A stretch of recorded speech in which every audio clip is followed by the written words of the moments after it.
En este sentido de la revisión de los movimientos de la tasa de interés y una reducción de la tasa de interés, podemos percatarnos entonces que un evento económico tiene efectos sobre la toma de decisiones de los distintos agentes económicos, provocando un resultado final sobre la economía.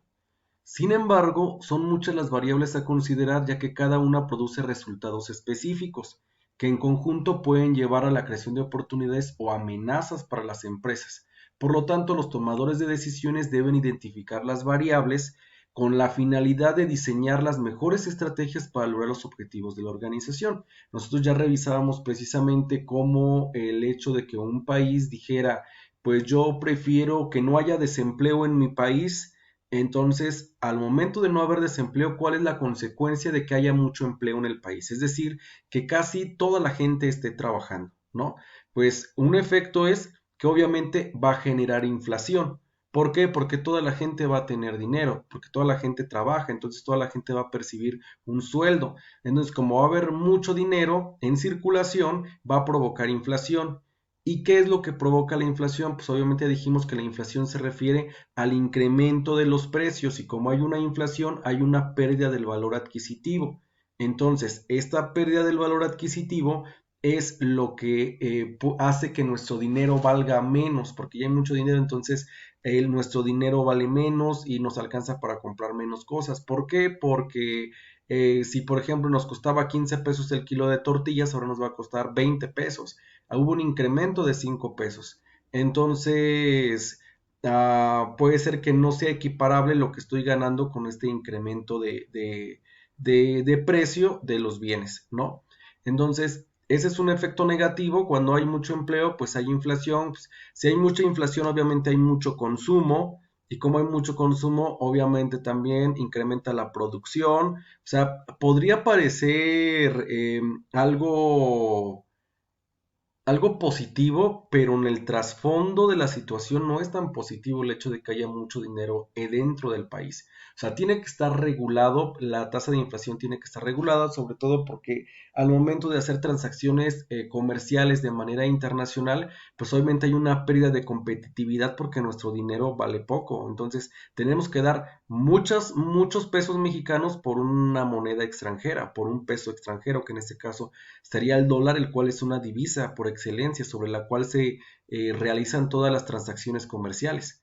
Entonces, habría que analizar claramente todas las variables económicas que afectan el entorno en el que opera una organización, de manera que se puedan identificar qué elementos podrían ser tomados como oportunidades o qué elementos podrían ser tomados como amenazas y poder aplicar ya sea medidas correctivas o medidas preventivas que en su defecto pudieran aplicar, ¿no? Evidentemente siempre van a ser mejor las medidas preventivas, pero bueno, si ya sucedió pues hay que aplicar las medidas correctivas, ¿no?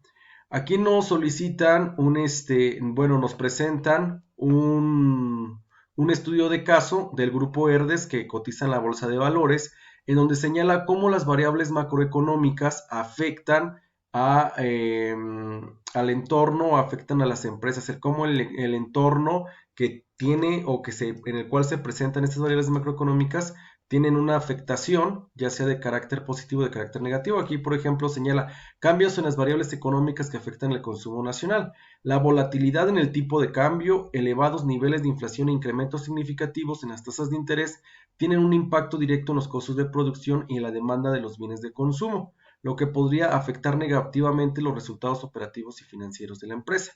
Pues las tasas de interés ya dijimos que si incrementan las tasas de interés, obviamente afecta de manera negativa porque pues ya no consiguen créditos y entonces merma la producción porque no hay tanta inversión.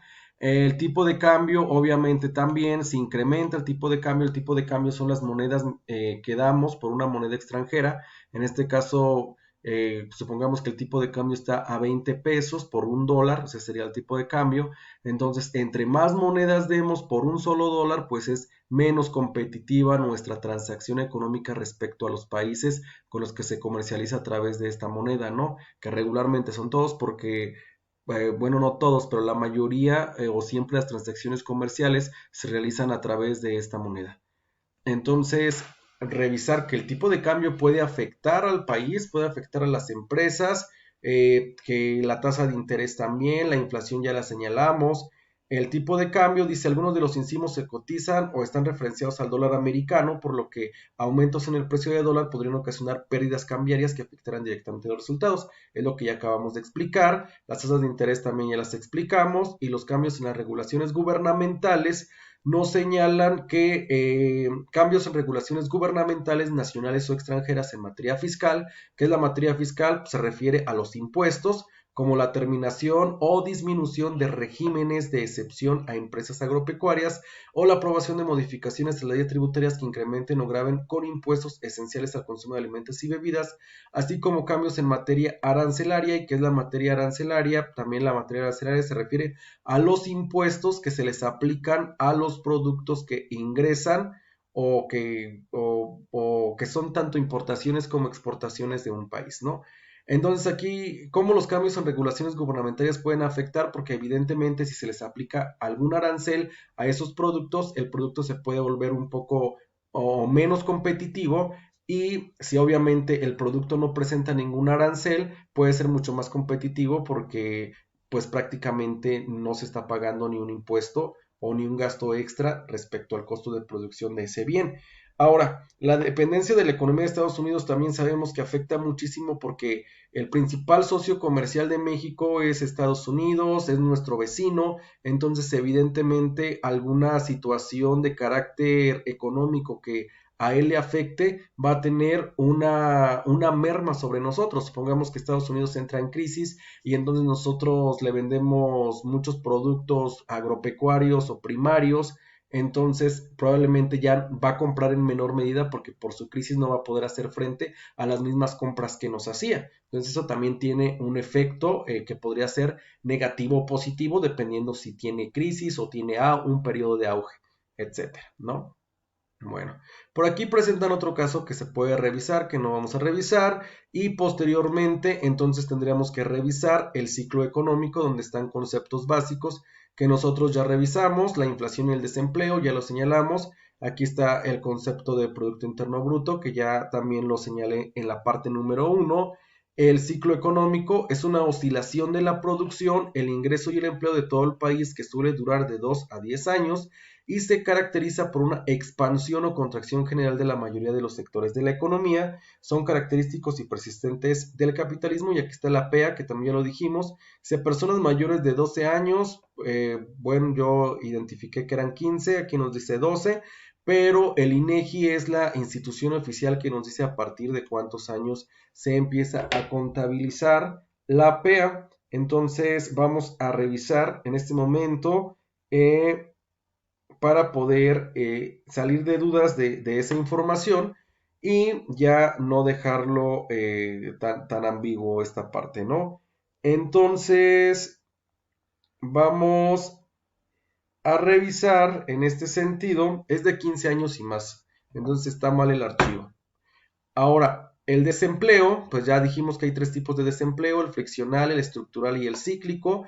Hace rato los mencionamos, pero no explicamos cada uno de ellos. En el desempleo friccional es ese tipo de desempleo que puede ser hasta voluntario y que es transitorio, es decir, de un momento a otro las personas pueden encontrar empleo, no trabajan porque no quieren, porque si hay empleo o porque en ese momento no tienen necesidad o no tienen ganas o estar en un momento de migración, pero van a regresar, etcétera, ¿no? O sea, es un desempleo voluntario. El desempleo estructural surge cuando hay un desajuste entre la oferta y la demanda, es decir, se ofrecen menos empleos de los que se solicitan. Entonces, este tipo de desempleo sí tiene un poco más de dificultad de poderse corregir porque lleva un periodo de tiempo. Regularmente también este tipo de desempleo es cuando las empresas, por ejemplo, solicitan un perfil en específico que, por ejemplo, señale que sean ingenieros en tecnologías de la información y el conocimiento, y resulta que eres licenciado, pero el perfil dice es ingeniero. Entonces no aplicas y pues las empresas tratarían un poco en reclutar a esos ingenieros, porque si no hay disponibles en el mercado, tienen que esperarse a que los universitarios terminen la ingeniería para poderse incorporar al mercado laboral, y sabemos que pues el tiempo para terminar la ingeniería de la licenciatura pues es un periodo que oscila de los 3 hasta los 5 años o 6 años, dependiendo del tiempo que se tarden en titularse. El desempleo cíclico se da en la recesión económica y cuando la demanda del trabajo es baja. Ya hablábamos que era un ciclo, ¿no? Que hace rato lo explicábamos. Nos señalan los tipos de inflación, que puede ser baja, galopante e hiperinflación. En ese sentido, por ahí ya revisamos esos conceptos y entonces pasaríamos a lo que corresponde a la medición de la actividad económica. Respecto a la medición de la actividad económica, ya decíamos hace rato que el crecimiento económico se mide por un indicador llamado PIB, que es el Producto Interno Bruto. Este Producto Interno Bruto lo voy a ejemplificar en un Word para que quede claro, ¿no? Entonces, el Producto Interno Bruto nos va a permitir medir la actividad económica, y el Producto Interno Bruto existen diferentes métodos para calcular. Vamos a revisar el método del gasto, que es una sumatoria, donde se identifica el consumo de las familias, la inversión de las empresas, el gobierno, el gasto público del gobierno y las exportaciones netas, que es la relación que existe con el resto del mundo. Entonces, la economía se integra por las familias que venden bienes y servicios en trabajo, tierra y capital. En ese sentido, las familias van a representar el consumo, que estaría representada por la letra C mayúscula, y aquí lo voy a colocar, ¿no? Para que quede un poco más clara esta información. Entonces, aquí coloco esto, que sería PIB es igual al consumo más la inversión más el gasto público más las exportaciones netas. Exportaciones netas, ¿no? Entonces, que esto es lo mismo a que yo dijera el PIB es igual. ¿Quién hace el consumo? El consumo lo hacen las familias, ¿no? Entonces, familias más la inversión, que es la letra I. ¿Quién hace la inversión? Las empresas. Más el gasto público, ¿quién lo hace? El gobierno. Más quien realiza las exportaciones netas, en este caso va a ser el resto del mundo. Es decir, cómo nos relacionamos con el mundo a través de las transacciones económicas, ¿no? Las exportaciones netas, que están representadas por XN, van a calcularse a las exportaciones, restamos las importaciones. Entonces, esta formulita es muy básica, muy útil para poder comprender la medición del crecimiento económico de un país. Se suma lo que se consume en ese país, lo que se invierte en ese país, lo que se gasta en ese país por concepto de gasto gubernamental, y las exportaciones netas, es decir, lo que se exportó y lo que se importó, y eso nos va a dictaminar si el país está creciendo o está decreciendo, ¿no? Entonces, los elementos anteriores se mueven en 3 diferentes mercados: los mercados de factores productivos, que es tierra, capital y trabajo, y existe otro mercado de los factores productivos, que es tecnología, que no está incorporado aquí, pero que ya recientemente se ha incorporado al análisis macroeconómico o microeconómico, que es tecnología, ¿no? La tierra pues se refiere a todo la cuestión básica de producción, como materias primas y demás. El trabajo ya sabemos que es la mano de obra, capital, el dinero, y la tecnología pues el nuevo elemento que se está incorporando dentro de esta dinámica para poder incrementar la productividad.